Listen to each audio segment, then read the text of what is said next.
Bonjour à toutes et à tous, je suis très heureux de vous retrouver dans la petite lucarne d'LCM TV Sud, sous le soleil. Il fait beau. On a profité de ces derniers jours de vacances pour prendre la fille de l'air et partir sur les hauteurs de la Provence, dans l'arrière-pays, comme on dit, à Digne-les-Bains. Pourquoi Digne-les-Bains?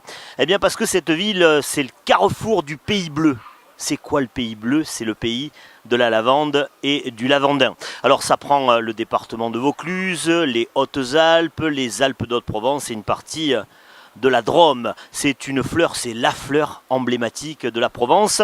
En chiffres, la lavande, 20 000 hectares de culture, 2 000 producteurs, 25 000 emplois induits et 120 distilleries. On fête aujourd'hui à Digne la lavande à travers la foire de la lavande. On va parler évidemment avec nos invités de cette manifestation, mais on va aussi et encore parler de Digne-les-Bains, la préfecture du 04. Alors mes invités, je vais vous les présenter. J'ai avec moi Patricia Granet-Brunello, qui est nouvellement maire de Digne et présidente de la communauté de communes As-Bléone-Verdon. Madame le maire, bonjour. Bonjour. Vous avez le sourire, le temps est radieux, on est bien. On est très bien et la journée est merveilleuse. Plus on est à l'ombre là. Oui, moitié. Oui, c'est vrai, c'est vrai. À côté de vous, c'est le sourire de Bernard Tessier qui va prendre le micro pour vous saluer. C'est le président de la foire de la lavande. Bernard, bonjour. Bonjour. Je parlerai de votre cravate. Oui, j'en parlerai. J'en parlerai. Et puis, puisqu'on a les professionnels et les professionnelles avec nous, j'ai à mes côtés Véronique Blanc, qui est lavandicultrice du côté de la Mure Argence. On prononce le S? Oui, on prononce le S. Bon, bonjour, ça va? Oui, très bien, merci. Votre stand n'est pas très loin, vous avez eu à faire quelques pas pour venir nous rendre visite. Alors on va évoquer la foire, on va évoquer la lavande, mais on va aussi évoquer Patricia Digne-les-Bains. Ça fait désormais, oui, j'ai compté 5 mois depuis mars dernier que vous avez pris en main les destinées de Digne. Ça se passe comment? C'est remuant. J'ai l'impression que ça fait déjà 6 ans que j'y suis. Mais c'est un... Non, ça a été très remuant, c'est passionnant. Il a fallu prendre la température et la mesure de toute cette municipalité, aller à la rencontre de toutes les personnes qui y travaillent, aller à la rencontre de tous les partenaires aussi institutionnels qui travaillent avec la municipalité pour mettre en branle cette machine et construire un beau projet pour Digne et son territoire. La campagne, c'est le temps des promesses, des projets. Quand vous avez découvert les affaires de la ville, c'est plus compliqué que prévu? De toute façon, j'ai pour habitude de savoir que rien n'est simple dans la vie, donc c'est compliqué, mais tout est compliqué. Donc il faut s'atteler à la tâche. C'est sûr qu'on a découvert des choses qui ne nous ont pas forcément enthousiasmés et puis qu'il va falloir résoudre puisque ça n'a pas été résolu, puis d'autres choses qui étaient positives et qu'il va falloir continuer et puis tricoter tout ça pour tenir nos promesses de campagne. Madame le maire, Digne-les-Bains, capitale de la lavande, c'est une image qui convient à l'idée que vous vous faites désormais de votre ville? Oui, c'est pas désormais, je crois que ça a été aussi un de nos slogans de campagne, la capitale de la lavande. On est la capitale de la lavande, c'est notre identité de territoire, cette lavande. Et c'est important par ces manifestations, donc la foire, le corso, mais j'espère d'autres manifestations dans le temps qui s'échelonneront au cours de l'année et qui se feront en partenariat avec les autres communes du territoire, d'autres activités autour de la lavande. Et tout à l'heure, Madame la secrétaire générale parlait du crier PAM, et c'est une volonté pour moi aussi de créer des attaches avec le crier PAM, Olivier Bossan, etc. Il faut qu'on soit hyper impliqué dans la défense aussi de cette petite fleur bleue. Alors c'est le premier jour, c'est l'ouverture de cette foire et bien évidemment à travers notre petit écran et cette émission, on vous convie à venir jusqu'au 25 août à la foire de la lavande. Bernard Tessier, président de celle-ci, c'est plus pour vous, plus qu'une manifestation emblématique, c'est Bernard une histoire de famille, cette foire de la lavande pour vous. Mais oui, tout à fait, parce que mon père a été pendant de nombreuses années secrétaire général de la foire. Et donc il a connu tous les changements qui sont intervenus au cours de ces différentes manifestations. Mais je voudrais revenir sur l'origine de la foire, d'ailleurs, qui est partie de cette même place, puisque dans les années 50, la foire de la lavande avait lieu sur cette même place. Et c'était une foire vraiment commerciale. À l'époque, il est vrai, il n'y avait pas les grandes surfaces, etc. Et tous les gens du pays et des villages autour de Digne et même de plus loin venaient avant l'automne et l'hiver, je dirais, acheter les vêtements, le poêle, etc. à cette foire. Donc cette foire, il a fallu la faire évoluer à travers le temps, qu'elle s'adapte aux contraintes économiques nouvelles. Et malheureusement, il y a déjà un peu de temps, donc ça ne me rajeunit pas, qu'on l'a ramenée ici au centre-ville. De mémoire, c'était en 95. Puisqu'auparavant, elle avait lieu sur le Palais des Congrès, où il y avait à l'époque 300 exposants peut-être, mais qui aujourd'hui ne se justifieraient plus, puisque ce serait très difficile de les faire venir. Donc le pari a été lancé de la faire au centre-ville, d'en faire une foire gratuite, avec une part belle donnée aux produits du terroir, puisque nous avons le plaisir quand même d'accueillir un grand nombre d'artisans, d'agriculteurs qui font la promotion de la lavande sur cette foire. Et je crois que la solution a été trouvée de la remettre au centre-ville, mais également il a fallu s'adapter, puisque bon, au départ il y avait une grande part qui était faite à l'animation. Et cette année, ce qui est tout à fait nouveau, et moi j'y souscris totalement, c'est d'essayer d'impliquer plus le tissu commercial local à cette manifestation, de façon que ce ne soit pas la foire comme une sorte de ghetto dans la ville, mais pas du tout, mais au contraire qu'elle bénéficie à tous les commerçants et notamment à tous les restaurateurs. Et c'est pour ça que tous les soirs, je l'espère, dans les restaurants qui seront nombreux à jouer le jeu, il y aura des animations qui se dérouleront. Et si cette formule marche bien cette année, eh bien, nous sommes tout à fait d'accord pour la perpétuer. Merci Bernard pour ces précisions et j'en donne une autre. L'entrée de la foire est gratuite, donc ça c'est un argument de poids pour venir ici nous rendre visite. Véronique, c'est un rendez-vous pour la professionnelle que vous êtes, c'est un rendez-vous incontournable, la foire de la lavande. Il faut être à la foire de la lavande?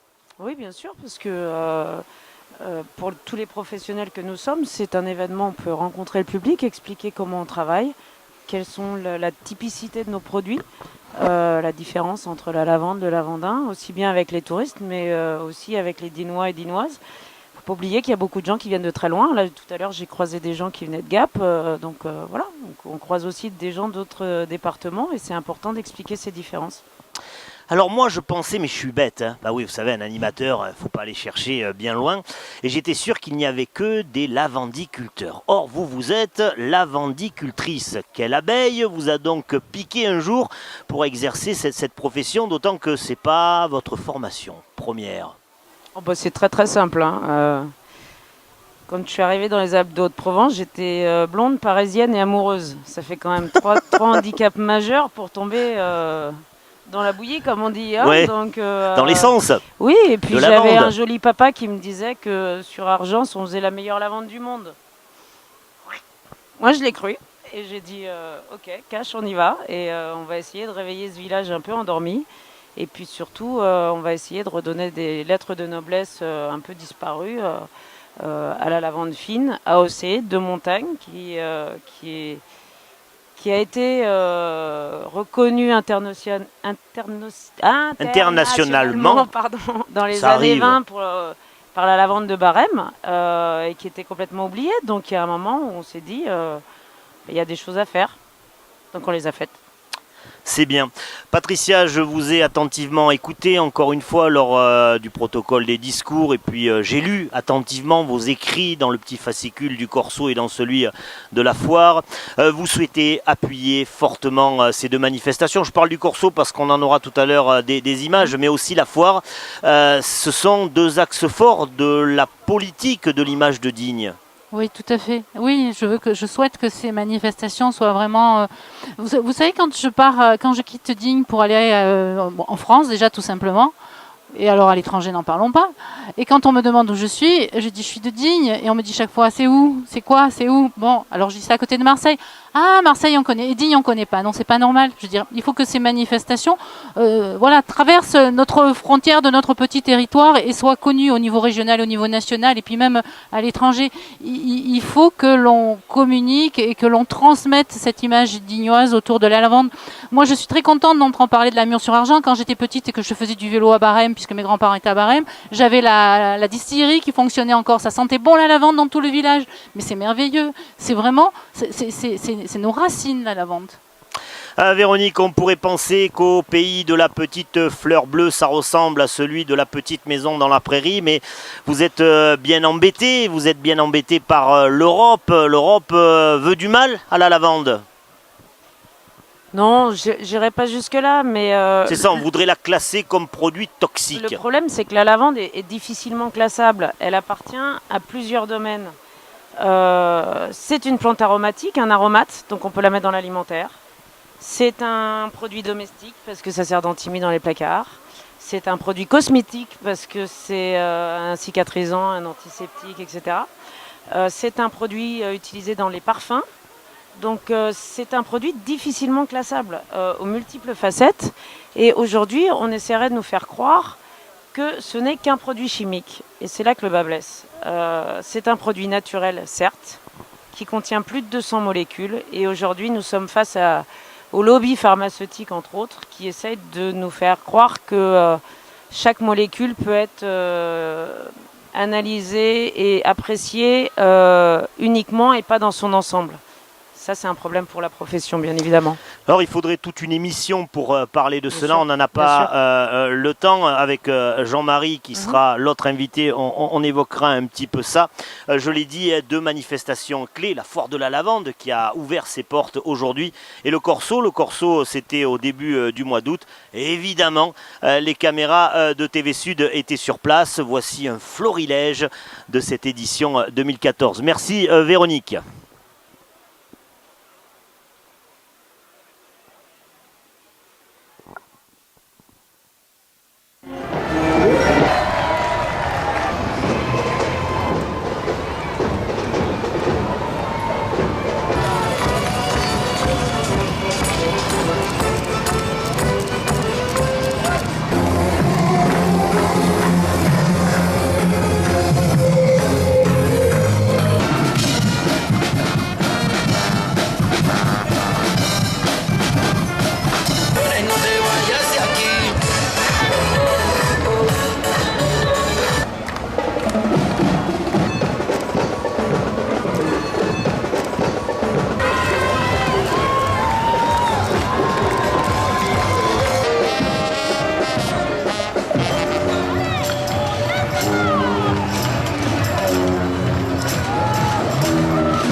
On l'aime, qu'est-ce qu'on l'aime la lavande en Provence et particulièrement à Digne. Et on dit d'ailleurs à Digne-les-Bains, capitale de la lavande. Vous en avez eu encore la preuve de cet amour par ces belles images du Corso. On remercie Bernard Rosy qui les a réalisées. Dites-moi Madame le maire, c'était votre premier Corso, pas en tant que spectatrice, mais avec l'écharpe de Madame le maire. Vous étiez là lors du défilé nocturne.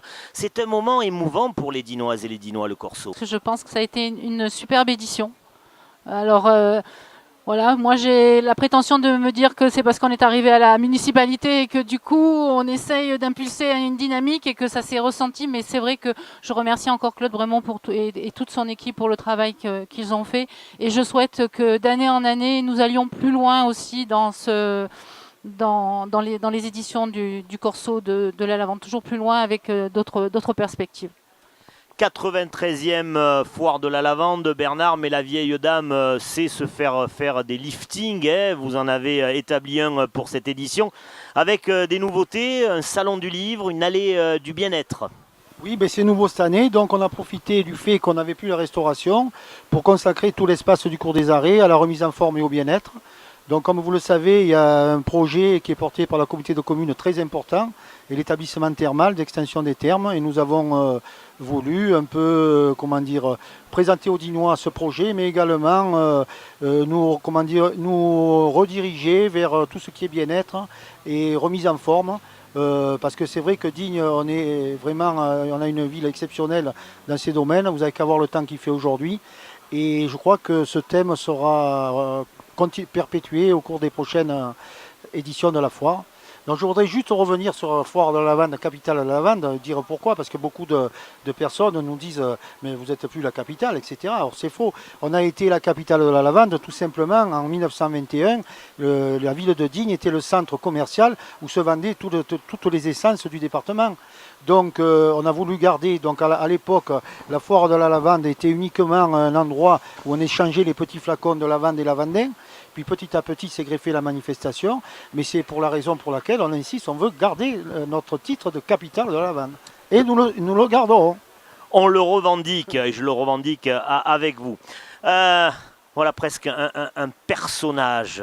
Jean-Marie Bourjac qui est avec nous là, lavandiculteur. Cette lavande, il l'a au cœur, il l'a au corps. Il est aussi maire de Sainte-Croix de Verdon.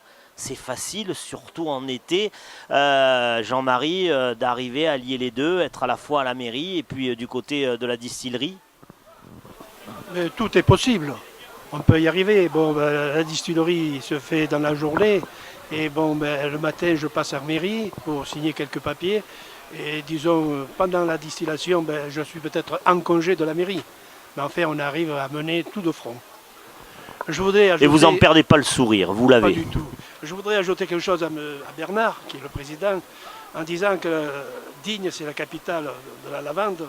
Mais autrefois, on faisait le prix de la lavande ici. C'est là que s'établissait le prix. Le prix du marché du lavandin. Alors parlez bien en face, Jean-Marie, voilà. Du lavandin, le marché du lavandin se faisait à Digne. Et je sais que les courtiers, à l'époque, il y avait beaucoup de courtiers, attendaient la foire de Digne pour faire les prix. Voilà. Bernard, on va parler du terroir avec des personnes comme Jean-Marie. On ne peut que parler du terroir. On va se tourner un peu sur notre nombril, nous les Basalpins comme on dit, les Provençaux. Mais il ne faut pas oublier que cette foire de la lavande, elle est internationale, avec Bad Mergentheim, avec Borgo Manero, la ville jumelée à Digne du côté de l'Italie. Et puis votre cravate en est le digne signe. On va aller au Japon. Oui, ça fait quelques années que le Japon est présent sur notre foire. Nous avons renoué les liens malheureusement dans des circonstances difficiles, puisque c'était suite au tsunami où la ville de Digne s'est mobilisée, a organisé des lotos, a fait des souscriptions pour venir en aide à notre ville jumelle. Et depuis, notre ville jumelle est présente sur la foire. Et la volonté du maire de Kamachi, que Patricia rencontrera au cours d'une émission en direct, je crois lundi, à la volonté farouche, je dirais, de relier les liens qui l'unissent avec Digne, parce qu'ils vont vraiment apprécier toute la mobilisation qui a eu lieu autour de ce tragique événement. Et la cravate donc porte les couleurs de Kamahashi City. Au Japon, vous avez entre les mains, comme j'ai peur que vous la tombiez, Bernard, on va en parler, c'est une carte postale. Oui, tout à fait. Disons que cette année, nous avons Alors renouvelé on va bien la montrer. notre communication et on a vraiment une affiche qui est magnifique. Là voilà à Et l'écran. nous avons eu l'idée de la transformer en carte postale parce qu'elle reflète bien le territoire. Et donc elle sera, je fais un petit coup de pub, je sais que, mais bon, c'est pour les bénévoles de l'association, pour faire encore mieux l'année prochaine. Elle est vendue au stand de l'Office de Tourisme pour la modique somme de 1 €. Ça nous aidera à aller de l'avant. Jean-Marie, vous représentez un peu, je dis ça par rapport à Véronique, l'expérience des lavandiculteurs. Il est comment le moral de la profession? On a évoqué les embêtements dus à l'Europe. On pourrait parler aussi de cette bactérie qui crée le dépérissement des champs. Des prix aussi qui sont pas... Enfin, des fois, on se plaint un peu des prix. Il est comment le moral de nos lavandiculteurs? Les lavandiculteurs, je crois qu'ils n'ont pas trop à se plaindre actuellement. Parce que moi, j'ai connu, ça fait 60 ans que je suis dans la lavande, je suis presque né dans des fagots de lavande. J'ai connu des prix très bas où le paysan était découragé. Il vendait son essence à des prix qu'il ne gagnait pas des sous. Aujourd'hui, grâce à des coopératives qui sont faites, formées, eh bien, ça permet de stabiliser les prix et le paysan se retrouve. Le lavandiculteur, je crois, aujourd'hui, n'a pas trop à se plaindre. Surtout qu'il y a eu, comme cette année, des rendements assez importants. Le prix est là. Il n'a pas à se plaindre. Voilà. Patricia, le lien est tout fait, puisque Jean-Marie est aussi, je l'ai précisé, maire de Sainte-Croix-de-Verdon, qui fait partie de la communauté de communes que vous présidez. L'avenir de Digne, l'ambition dinoise que vous avez, elle passe par cette communauté de communes? Ah oui, indéniablement, je veux dire, c'est pas que Digne-les-Bains. Je dirais, il faut concevoir aujourd'hui que nos territoires s'en sortiront s'ils travaillent ensemble. Les communes doivent travailler ensemble, les projets doivent être portés en commun. C'est quelque chose d'impératif. Et il faut vraiment que on sorte d'un petit peu du nombrilisme. Hein. Je suis un peu provocante comme ça, hein, de chaque commune, et j'entends bien, c'est normal. Mais pour qu'on travaille tous ensemble, parce que c'est comme ça qu'on pourra s'en sortir, mais sans hégémonie aucune, non, ensemble, en se serrant les coudes. C'est comme ça que l'on construira l'avenir. Monsieur le maire de Sainte-Croix de Verdon, quand on a en gestion une commune plus humble, plus petite que Digne, on regarde la capitale de la lavande, comment c'est nécessaire, on a peur que celle-ci nous phagocyte. Comment vous regardez ça? Je le regarde d'abord, je remercie Madame la Présidente, puisque c'est la Présidente de l'Interco, et que j'en fais partie. La commune de Sainte-Croix est associée avec l'Interco de Digne. Je suis heureux d'être avec eux parce qu'ils nous apportent quand même pas mal de choses, des idées. Et puis, je pense pour l'avenir, avec le barrage qu'on a, on va pouvoir réaliser de belles choses sur notre barrage et aussi pour améliorer l'été et la liaison entre Sainte-Croix et Digne. Bernard, on revient presque pour conclure ces propos sur cette édition 2014 de notre foire de la lavande. Vous avez souhaité, en collaboration avec la ville de Digne, retourner un peu aux sources, recentrer cet événement sur la ville. Et vous avez notamment tendu la main aux commerçantes et aux commerçants. On en parlera dans un deuxième rendez-vous, mais ça, vous y teniez. Oui, tout à fait, parce que la foire a été faite pour ça au départ, pour profiter au maximum au commerce local. Preuve à l'appui qu'elle a été amenée au centre-ville. Je rappellerai quand même qu'au début, elle était payante. C'était un véritable ghetto au centre de la ville. Nous avons enlevé toutes les clôtures, etc., pour justement communier avec le tissu commercial local. Et effectivement, on faisait une restauration importante, tout simplement pour attirer du monde, qui d'ailleurs bénéficiait aussi aux autres restaurateurs. Mais je pense que c'est une très bonne idée d'avoir supprimé la restauration. Il faut dire aussi que pour nous, bénévoles, et j'insiste sur le mot bénévole parce que je suis entouré d'une équipe très restreinte de volontaires, je dirais, ça nous a quand même enlevé une épine du pied. Parce que c'était pas très simple d'organiser tous les soirs 5 à 600 repas et pendant 5 jours. sur le cours des arrêts. Donc moi je crois beaucoup au commerce local, je crois qu'il y a une dynamique qui est partie. On leur tend la perche aujourd'hui pour qu'ils bénéficient de cette manifestation pour en tirer le maximum profit. Et je suis confiant en l'avenir parce que je vois déjà qu'il y en a un bon nombre d'entre eux se sont regroupés autour de Jean Morana pour présenter tous les soirs des animations. Et je suis confiant et je leur souhaite bonne chance. Et j'appelle l'ensemble du public dignois et surtout des visiteurs de se retrouver le soir dans les établissements de Digne pour terminer en beauté la journée de la foire de la lavande. Allez, on va conclure au préalable. Je remercie Madame le maire vos services et particulièrement David Marquillo qui nous a beaucoup aidé. Du côté de chez Bernard, Catherine Tapon qui a beaucoup fait. La communauté de communes As, Bléone, Verdon. On va terminer avec vous. Qu'est-ce que vous diriez à celles et ceux qui nous écoutent et nous regardent pour qu'ils aient envie de venir à Digne dans les prochains jours ?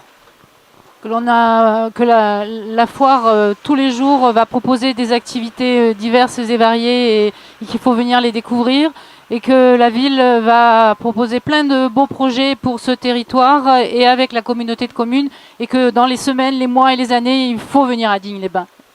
Je vous remercie de votre fidélité et puis je salue l'équipe qui a fait un travail formidable, l'équipe de Profil TV avec Jérémy, Pierre, Patrice, Jean et Sylvie. Merci à eux, ils nous viennent de Perpignan jusqu'ici à Digne. Merci pour le boulot effectué. Restez sur LCM.